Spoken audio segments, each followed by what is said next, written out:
Assalamualaikum warahmatullahi wabarakatuh.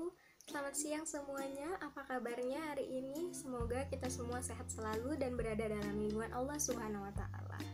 Pada kesempatan yang berbahagia ini, kami mahasiswi Gizi Poltekkes Kemenkes Pangkal Pinang tingkat akhir ingin mengajak teman-teman untuk berdiskusi tentang hukum kesehatan. Topik yang akan kami angkat pada kesempatan kali ini adalah aspek hukum penolakan protokol kesehatan di era pandemi COVID-19. Pada situasi pandemi COVID-19, banyak sekali penolakan yang terjadi yang dilakukan oleh pasien maupun keluarga pasien terhadap prosedur yang diterapkan di fasilitas kesehatan, sebagaimana yang terjadi di Rumah Sakit Pancaran Kasih, Kota Manado pada bulan Juni tahun 2020. Sejumlah orang keluarga pasien yang meninggal dunia dalam status pasien dalam pengawasan menolak untuk melakukan pemakaman sesuai dengan prosedur COVID-19. Menanggapi hal tersebut, kita sebagai manusia tentunya tahu setiap orang mempunyai hak dan kewajiban yang berbeda-beda. Hal ini tentu berlaku terhadap dokter maupun pasien.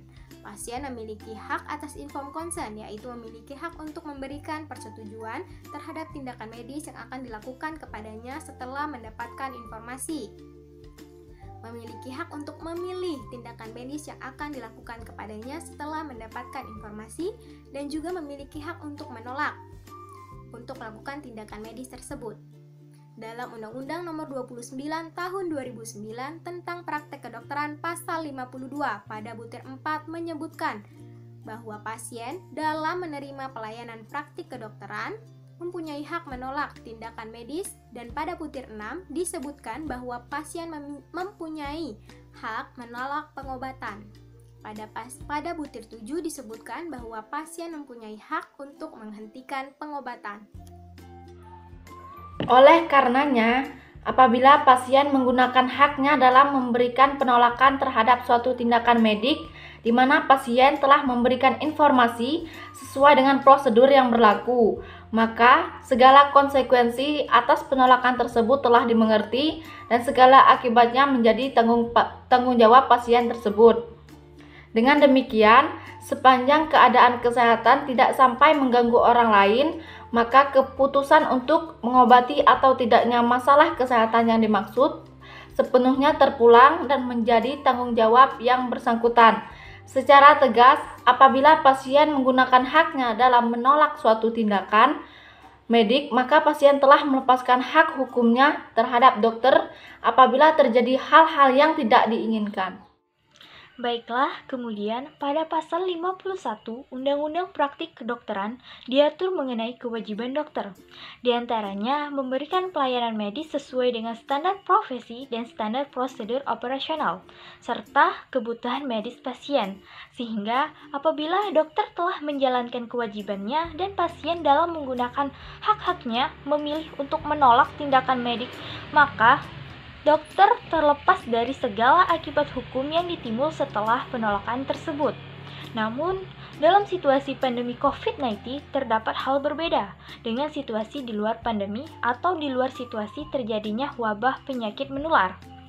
Dalam pasal 56 Undang-Undang Nomor 36 Tahun 2019 tentang Kesehatan disebutkan, seseorang tidak berhak menerima atau menolak sebagian atau seluruh tindakan pertolongan yang akan diberikan kepadanya bagi penderita penyakit yang penyakitnya dapat secara cepat menular ke dalam masyarakat yang lebih luas. Hal ini tentunya didasari kepada kepentingan masyarakat lebih luas. Baiklah, konsekuensi penolakan terhadap tindakan kedokteran oleh pasien atau keluarga pasien yang telah ditetapkan suspek atau terkonfirmasi COVID-19, di mana akibat penolakan tersebut berpotensi orang lain akan tertular penyakit yang dideritanya. Maka dapat dikarenakan beberapa sanksi hukum. A. Pasal 359 atau 360 KUHP, di mana karena kelalaiannya menyebabkan orang lain luka berat atau meninggal dunia. Lalu berat itu dapat juga berlaku untuk kondisi akibat wabah penyakit penularan yang mengharuskan penderita dirawat dalam kondisi penyakit yang berat. B. Jika perbuatan dilakukan seseorang yang menghasut agar orang lain tidak menaati protokol kesehatan, maka dapat dikarenakan pasal 14 Undang-Undang Nomor 4 Tahun 1984 tentang wabah penyakit penularan dan atau pasal 93 Undang-Undang Nomor 6 Tahun 2018 tentang kekarantinaan kesehatan. C. Jika hasutan sebagaimana butir 2 di atas dilakukan dengan memasukkan berita palsu, maka dapat dikarenakan pasal 390 KUHP jika hasutan dengan derita palsu dilakukan melalui media informasi elektronik, dapat dikarenakan pasal 45A Undang-Undang 19 tahun 2016 tentang informasi teknologi elektronik. Intinya, setiap pasien atau keluarga berhak menolak maupun menerima tindakan kedokteran, namun sebelum menyatakan menolak atau menerima, pasien atau keluarga berhak untuk mendapatkan informasi yang lengkap terkait kondisi pasien atau pemeriksaan yang akan dilakukan dan implikasi hukum penolakan tindakan medik terhadap pasien adalah pasien menggunakan haknya dalam menolak suatu tindakan medik, maka pasien telah melepaskan hak hukumnya terhadap dokter apabila terjadi hal-hal yang tidak diinginkan.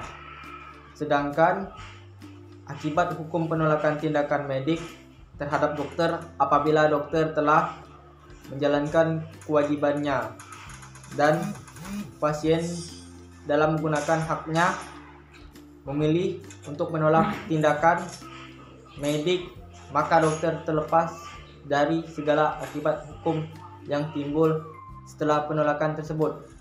Dalam situasi di mana terjadi penularan penyakit yang berpotensi menjadi wabah, seseorang tidak berhak menerima atau menolak sebagian atau seluruh tindakan pertolongan yang akan diberikan kepadanya. Hal ini jelas tercantum dalam Undang-Undang Nomor 36 Tahun 2009 tentang kesehatan. Masyarakat dan petugas kesehatan masih perlu untuk diedukasi terkait aspek hukum penolakan tindakan kedokteran dalam situasi wabah atau pandemi. Hal ini menyangkut keselamatan semua orang. Baiklah, ini yang dapat kami sampaikan. Lebih dan kurangnya mohon maaf. Wassalamualaikum warahmatullahi wabarakatuh.